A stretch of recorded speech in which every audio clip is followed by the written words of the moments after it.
2015년 봄, 서울 강남구의 한 카페, 올해 25세인 김보람은 결혼 준비로 바쁜 나날을 보내고 있었다. 웨딩드레스 투어를 마치고 나온 그녀의 얼굴에는 행복한 미소가 가득했다. 2년 전 대학 선배의 소개로 만난 박인태와의 사랑은 이제 결실을 맺으려 하고 있었다. 어린 시절 교통사고로 부모를 잃고 외할머니 손에서 자란 보람에게 결혼은 단순한 사랑의 완성이 아니었다. 그것은 진정한 가족을 갖게 되는 꿈의 실현이었다. 인태의 집은 서울 서초구에 위치한 30평대 아파트였다. 건설회사 현장 소장으로 일하는 아버지 박재원과 어머니 정미영은 보람을 친딸처럼 따뜻하게 맞아주었다. 특히 박재원은 보람이 처음 집에 인사를 왔을 때부터 각별한 관심을 보였다. 그는 보람의 불우한 성장 배경을 들은 후 더욱 세심하게 챙겨주었다. 명절이면 어김없이 용돈을 챙겨주었고 보람이 좋아하는 음식을 기억해 두었다가 특별히 준비해주기도 했다. 박재원은 54세의 건장한 체격을 가진 중년 남성으로 지역에서는 모범적인 가장으로 통했다. 매주 일요일이면 지역 노인복지관에서 봉사활동을 했고 회사에서도 성실한 근무 태도로 인정받고 있었다. 그의 이런 모습을 본 보람은 진정한 아버지를 만난 것 같은 기쁨을 느꼈다. 박재원 역시 보람을 우리 딸이라고 부르며 친딸처럼 아꼈다. 주변 사람들은 이들의 각별한 부녀 관계를 보며 부러워했다. 시간이 흐르면서 보람과 박재원의 관계는 더욱 돈독해졌다. 인태가 직장일로 바쁠 때면 박재원이 대신 보람과 시간을 보내주었다. 둘은 함께 백화점에 쇼핑을 가거나 맛집을 찾아다니며 즐거운 시간을 보냈다. 박재원은 보람의 취향을 파악하고 있었고 그녀가 좋아할 만한 곳들을 미리 알아보고 데려가기도 했다. 보람은 이런 박재원의 세심함에 깊은 감동을 받았다. 정미영 또한 보람을 친딸처럼 대했다. 보람이 감기에 걸리면 직접 끓인 죽을 가져다 주었고 결혼 준비로 스트레스를 받을 때면 따뜻한 조언을 아끼지 않았다. 보람은 정미영을 통해 어머니의 사랑이 무엇인지 처음으로 깊이 느낄 수 있었다. 인태는 이런 화목한 분위기 속에서 보람과의 결혼을 더욱 확신하게 되었다. 박재원의 직장에서도 보람에 대한 이야기는 자주 나왔다. 그는 동료들에게 예비 며느리 자랑을 즐겨했고 보람이 보낸 선물이나 편지를 동료들에게 보여주기도 했다. 동료들은 박재원이 보람을 얼마나 아끼는지 잘 알고 있었다. 그의 이런 모습은 주변 사람들에게 깊은 인상을 남겼다. 보람은 점점 박씨 가족의 일원이 되어가고 있었다. 가족 모임에는 빠짐없이 참석했고 중요한 결정을 내릴 때면 박재원과 정미영의 의견을 구했다. 그들 역시 보람을 이미 가족으로 여기고 있었다. 이런 분위기 속에서 결혼 준비는 순조롭게 진행되었고 모든 것이 완벽해 보였다. 하지만 완벽해 보이는 이 가족관계 뒤에는 아무도 알지 못하는 어둠이 도사리고 있었다. 2015년 7월 18일 토요일 서울은 연일 계속되는 폭염으로 후끈거리고 있었다. 오후 2시경 보람은 강남구 신사동의 한 카페에서 친구들과 브런치를 즐기고 있었다. 결혼을 2달 앞둔 상황에서 마지막 독신 시절을 만끽하는 시간이었다. 친구들은 보람의 행복한 모습을 보며 축하와 부러움을 동시에 표했다. 특히 보람이 시댁 가족들과의 화목한 관계에 대해 이야기할 때면 모두들 감탄했다. 오후 3시 20분 보람의 휴대폰이 울렸다. 아버지 박재원이었다. 평소보다 조금 들뜬 목소리로 그는 보람에게 특별한 제안을 했다. 분당에 새로 분양받은 아파트가 있는데 보람에게 직접 보여주고 싶다는 것이었다. 박재원은 인테리어를 보람의 취향을 고려해서 했다고 설명했다. 보람과 인태의 신혼집을 꾸밀 때 참고가 되도록 하려는 배려였다고 덧붙였다. 보람은 박재원의 세심한 배려에 감동했다. 바쁜 토요일 오후임에도 불구하고 시간을 내어 자신을 위해 준비한 깜짝 선물이라고 생각했다. 친구들에게 상황을 설명하고 자리를 떠나는 보람의 얼굴에는 기대감이 가득했다. 박재원은 인태에게는 비밀로 하고 나중에 깜짝 선물로 보여주자고 제안했고 보람은 이런 낭만적인 계획에 흔쾌히 동의했다. 오후 4시 박재원의 검은색 그랜저가 카페 앞에 도착했다. 평소와 다름없이 단정한 차림의 박재원이 보람을 맞았다. 박재원은 평소보다 말이 많았고 새 아파트에 대한 자부심을 숨기지 않았다. 그는 보람이 좋아할 만한 인테리어로 꾸몄다고 여러 번 강조했다. 분당으로 향하는 길은 평소보다 복잡했다. 주말 오후에 교통체증이 심했기 때문이다. 박재원은 이런 상황에서도 여유를 잃지 않았고 보람과 다양한 이야기를 나누었다. 결혼 준비 상황, 신혼여행 계획, 장래 희망 등에 대해 관심 있게 물어보았다. 보람은 이런 박재원의 관심에 고마움을 느꼈다. 차가 분당 신도시에 진입하자 박재원의 표정에는 묘한 흥분이 스며들었다. 보람은 이를 새 아파트에 대한 자부심으로 해석했다. 박재원은 아파트 단지의 여러 장점들을 설명했다. 교통이 편리하고 주변 환경이 좋으며 무엇보다 젊은 부부들이 살기에 최적의 조건을 갖추고 있다고 강조했다. 정자동의 한 아파트 단지에 도착한 시간은 오후 5시 10분이었다. 33층짜리 고층 아파트가 보람을 맞이했다. 박재원은 보람을 안내하며 엘리베이터로 향했다. 21층에서 문이 열리자 깔끔한 폭도가 나타났다. 박재원은 2103호 앞에서 열쇠를 꺼내며 보람에게 기대하라는 표정을 지었다. 현관문이 열리는 순간 보람의 눈앞에는 말 그대로 완벽한 신혼집이 펼쳐졌다. 34평형의 넓은 공간은 모던하면서도 따뜻한 느낌의 인테리어로 꾸며져 있었다. 거실의 큰 창으로는 분당의 아름다운 전망이 한눈에 들어왔다. 보람은 진심으로 감탄했고 박재원의 센스에 놀라움을 표했다. 하지만 이 완벽해 보이는 공간에는 보람이 상상할 수 없는 위험이 도사리고 있었다. 박재원의 진짜 목적은 아파트를 보여주는 것이 아니었다. 보람이 거실을 둘러보며 감탄하고 있는 동안 박재원은 현관 근처에 놓아둔 검은색 가방에서 무언가를 꺼내고 있었다. 보람은 큰 창가로 다가가 분당 신도시의 전망을 감상하고 있었다. 오후 햇살이 거실 전체를 환하게 비추고 있었고 새로 설치된 가구들이 반짝이고 있었다. 34평형 아파트는 신혼부부가 살기에 정말 완벽한 공간이었다. 박재원은 보람의 뒤에서 조용히 움직이고 있었다. 그의 손에는 작은 주사기가 들려 있었고 투명한 액체가 들어 있었다. 그의 표정은 평소의 자애로운 모습과는 전혀 달랐다. 눈빛에는 이상한 흥분과 욕망이 섞여 있었다. 이것은 우연한 충동이 아니었다. 그는 이 순간을 위해 치밀하게 계획했다. 보람이 주방 쪽으로 발걸음을 옮기자 박재원이 따라왔다. 그는 평상시와 다름없는 목소리로 보람에게 말을 걸었다. 아파트의 구조에 대한 설명이었지만 그의 진짜 관심은 다른 곳에 있었다. 보람은 여전히 순수한 마음으로 박재원의 설명을 들으며 고개를 끄덕이고 있었다. 침실을 둘러본 후 다시 거실로 나온 보람에게 박재원이 제안했다. 깜짝 선물이 하나 더 있다는 것이었다. 보람의 결혼을 축하하는 특별한 선물을 준비했으니 잠시 눈을 감고 기다려달라고 부탁했다. 보람은 박재원의 또 다른 세심한 배려에 감동하며 눈을 감았다. 그녀의 마음속에는 감사함과 기대감만이 있을 뿐 어떤 의심도 없었다. 박재원이 보람의 팔꿈치 근처에 다가왔다. 그의 손은 미세하게 떨리고 있었지만 그는 자신을 통제하고 있었다. 수년간 숨겨온 욕망이 이제 현실이 되려는 순간이었다. 그는 주사기를 보람의 팔에 가져다 댔다. 바늘이 피부를 뚫고 들어가는 순간 보람이 날카로운 통증을 느꼈다. 보람의 눈이 번쩍 떠졌다. 팔에 느껴지는 이상한 감각에 본능적으로 고개를 돌린 순간 박재원이 주사기를 들고 있는 모습이 눈에 들어왔다. 시간이 정지한 것 같았다. 보람의 머릿속은 순간적으로 백지가 되었다가 곧 극도의 공포가 몰려왔다. 이것은 깜짝 선물이 아니었다. 이것은 함정이었다. 보람의 목에서 비명이 터져 나왔다. 박재원은 당황한 기색을 보이며 보람을 진정시키려 했지만 이미 늦었다. 보람은 본능적으로 현관문을 향해 뛰었다. 박재원이 뒤따라왔지만 보람의 절망적인 도주 의지를 막을 수는 없었다. 현관문 손잡이를 잡은 보람의 손은 심하게 떨리고 있었다. 문이 열리자 보람은 폭도로 뛰어나갔다. 그녀의 비명소리가 아파트 복도에 울려 퍼졌다. 평온했던 토요일 오후의 정적을 깨뜨리는 절규였다. 다행히 맞은편 2104호의 주민이 문을 열고 나왔다. 30대 중반으로 보이는 남성이었는데 보람의 다급한 상황을 즉시 파악했다.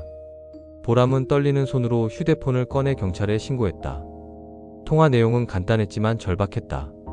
성폭행 시도와 약물 투입 시도에 대한 신고였다. 박재원은 이미 아파트 안으로 사라진 상태였다.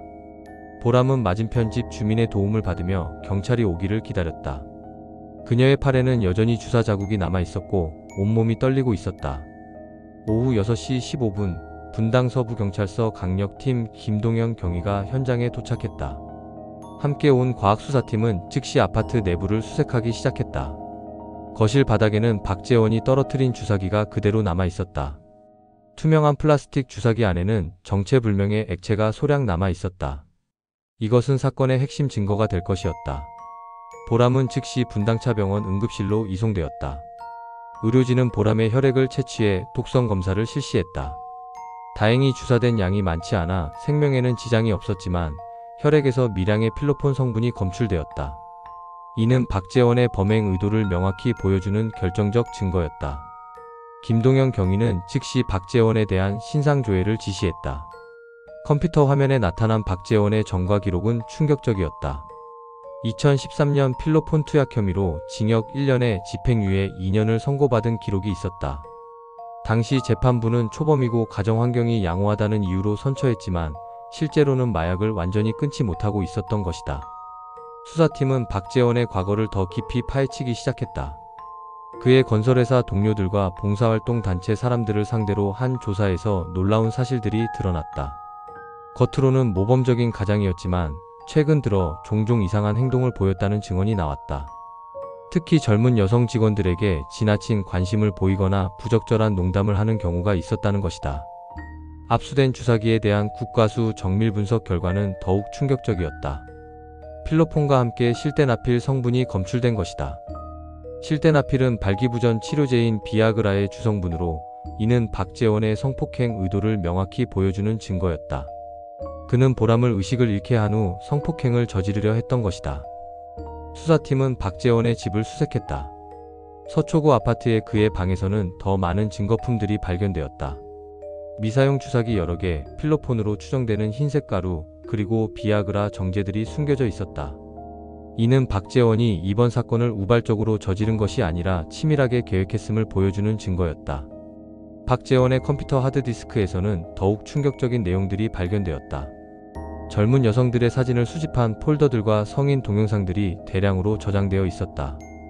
특히 보람의 사진들만 따로 모은 폴더도 있었는데 이는 그가 오래전부터 보람을 대상으로 음모를 꾸몄음을 시사했다. 분당의 아파트에 대한 조사에서도 중요한 사실이 밝혀졌다.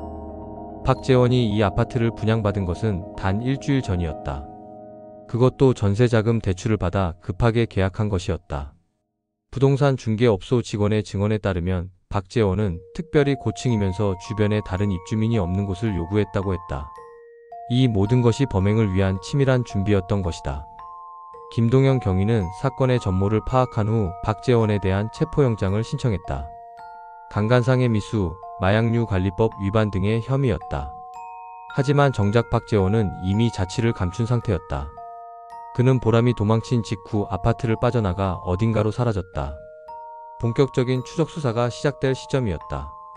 보람의 비명소리가 아파트 복도에 울려 퍼진 순간 박재원은 즉시 상황의 심각성을 깨달았다.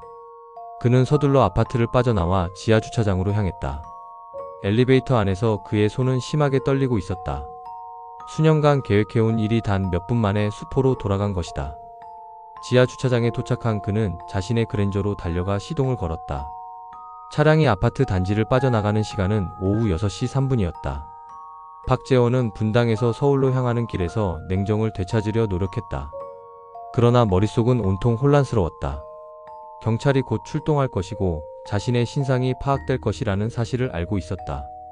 그는 핸드폰을 꺼내 아내 정미영에게 전화를 걸었다. 목소리를 최대한 평정하게 유지하며 급한 현장 일이 생겨서 며칠 집을 비워야 한다고 거짓말했다. 정미영은 별다른 의심 없이 그의 말을 믿었다. 서초구 자택에 도착한 박재원은 서둘러 필요한 짐을 챙겼다. 현금, 신분증, 여벌 옷까지, 그리고 무엇보다 중요한 것은 미리 준비해둔 비상용품들이었다. 그의 방 깊숙한 곳에 숨겨둔 가방에는 추가 주사기들과 약물들이 들어있었다. 이것들은 그가 오랫동안 준비해온 것들이었다. 박재원은 이 모든 것을 검은색 더플백에 담았다. 오후 7시 30분 박재원은 미리 예약해둔 렌트카 업체로 향했다. 자신의 그랜저를 버리고 흰색 소나타로 갈아탔다.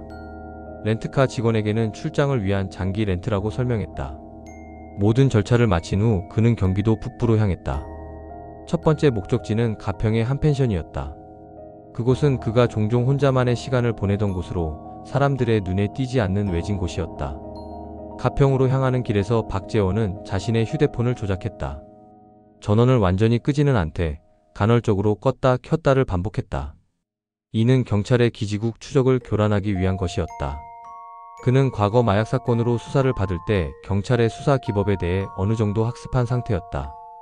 이런 경험이 이제 도주에 활용되고 있었다. 펜션에 도착한 것은 밤 10시가 넘어서였다. 박재원은 가명으로 체크인했고 현금으로 결제했다.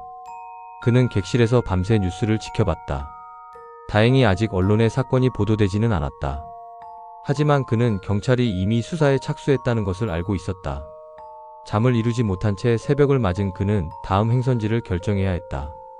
다음날 아침 일찍 박재원은 펜션을 떠나 강원도 춘천으로 향했다. 그는 도로에서 CCTV를 피하기 위해 가능한 한 국도를 이용했다.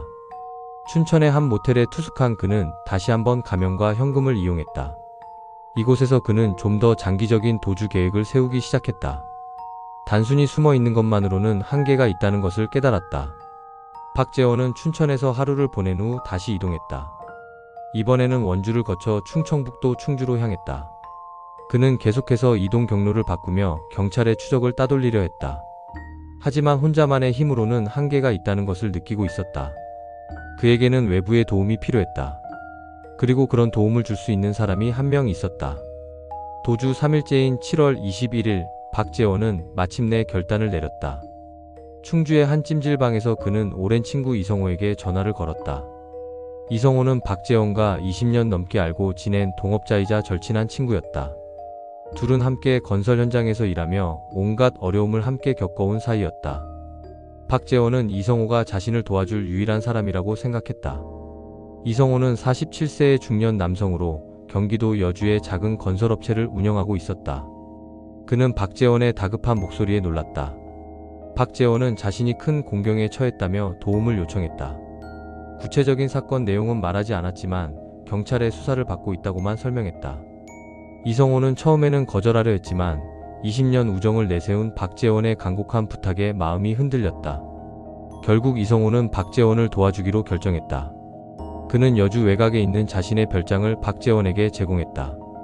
그 별장은 산속 깊은 곳에 위치해 있어 외부인의 접근이 어려운 곳이었다.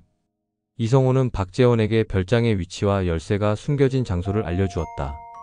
또한 며칠간 필요한 생필품도 미리 준비해두겠다고 약속했다.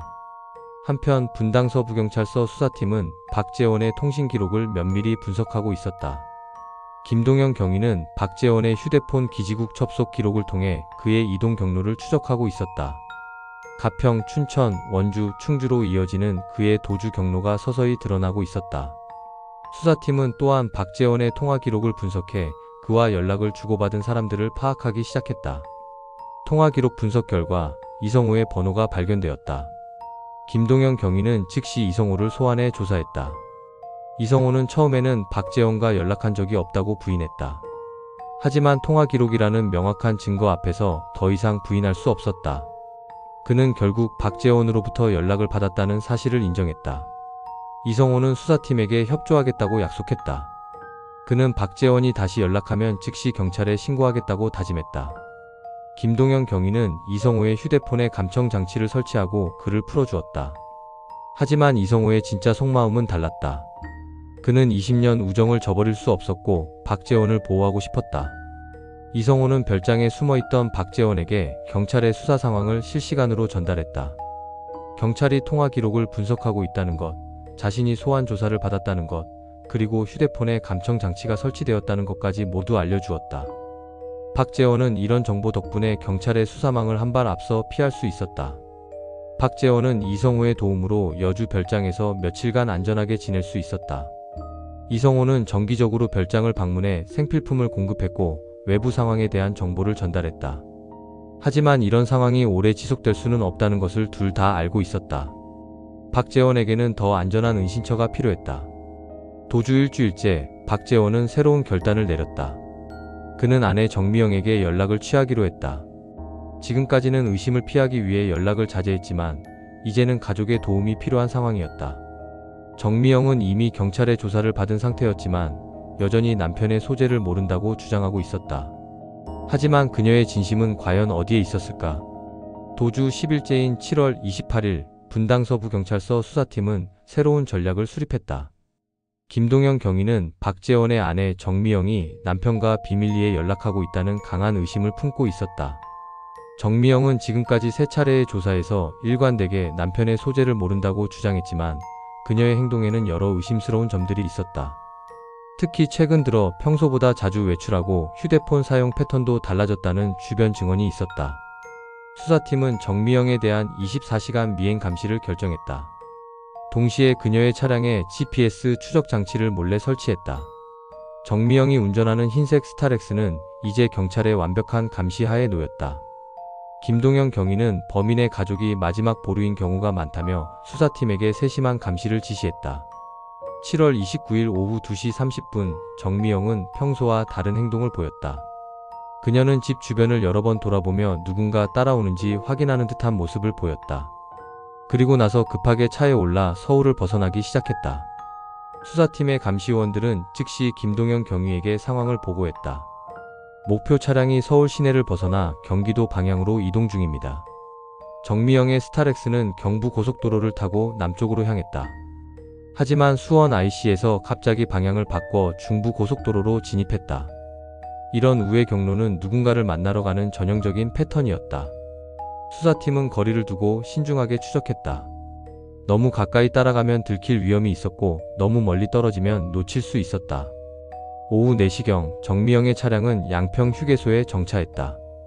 수사팀은 휴게소 CCTV를 실시간으로 모니터링했다. 정미영은 휴게소 화장실에 들어간 후 약 15분간 머물렀다. 그리고 나서 차로 돌아오는데 이상하게도 조수석에 누군가가 타고 있었다.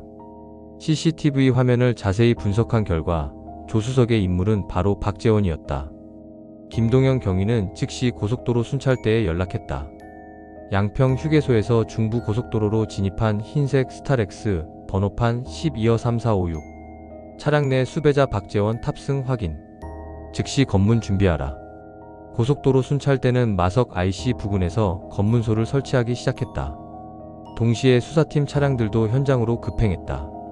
오후 4시 45분 마석 IC 2km 전방에서 정미영의 스타렉스가 검문에 걸렸다. 순찰대원이 운전석 창문을 두드리자 정미영은 당황한 기색을 감추지 못했다. 차량 검문입니다. 신분증 제시해주세요. 순찰대원의 요구에 정미영은 떨리는 손으로 신분증을 꺼냈다. 그 순간 조수석에 숨어있던 박재원이 발견되었다. 박재원은 마지막까지 저항하려 했다. 그는 차량 뒷좌석으로 넘어가려 했지만 이미 경찰들이 차량을 완전히 포위한 상태였다. 박재원 씨 긴급 체포합니다. 강간상해 미수 및 마약류 관리법 위반 혐의입니다. 김동현 경위가 직접 체포영장을 집행했다. 12일간의 도주국이 마침내 막을 내리는 순간이었다. 차량 수색 과정에서 놀라운 증거품들이 쏟아져 나왔다. 트렁크에는 검은색 가방이 숨겨져 있었는데 그 안에는 주사기 163개, 필로폰으로 추정되는 흰색 가루 0.5g, 비아그라 20정, 그리고 수면제까지 들어 있었다. 이는 박재원이 또 다른 범행을 계획하고 있었음을 보여주는 명백한 증거였다. 정미영 역시 범인 도피 혐의로 현장에서 체포되었다. 2015년 8월 1일 박재원은 수원지방검찰청으로 송치되었다. 담당 검사인 김수현 부장검사는 사건의 중대성을 인식하고 철저한 수사를 지시했다.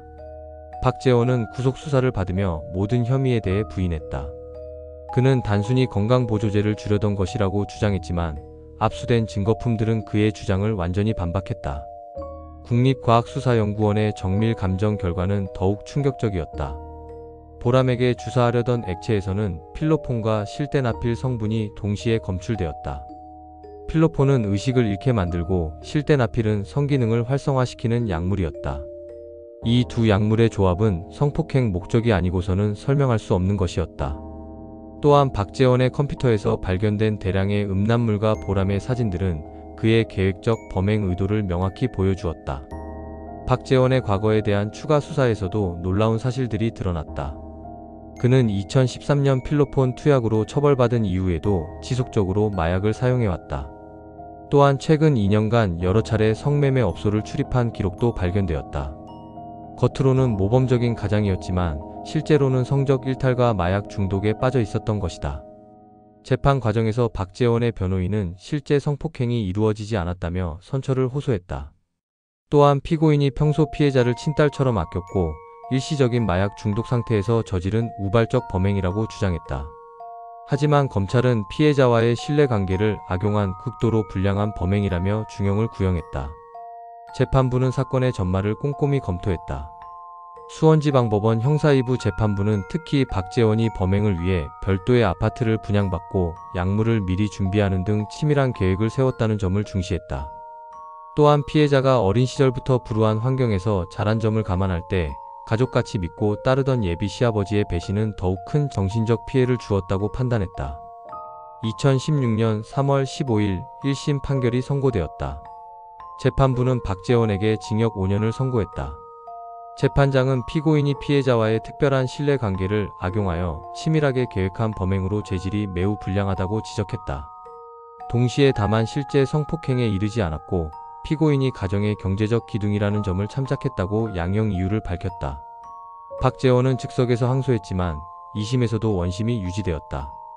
그는 현재 안양교도소에서 복역 중이며 2020년에 출소할 예정이다. 아내 정미영은 범인 도피 혐의로 징역 1년에 집행유예 2년을 선고받았다. 조력자였던 이성호는 범인 은닉 혐의로 벌금 500만 원을 선고받았다. 보람은 이 사건으로 큰 정신적 트라우마를 겪었지만 인태와 주변 사람들의 도움으로 서서히 회복해 나갔다.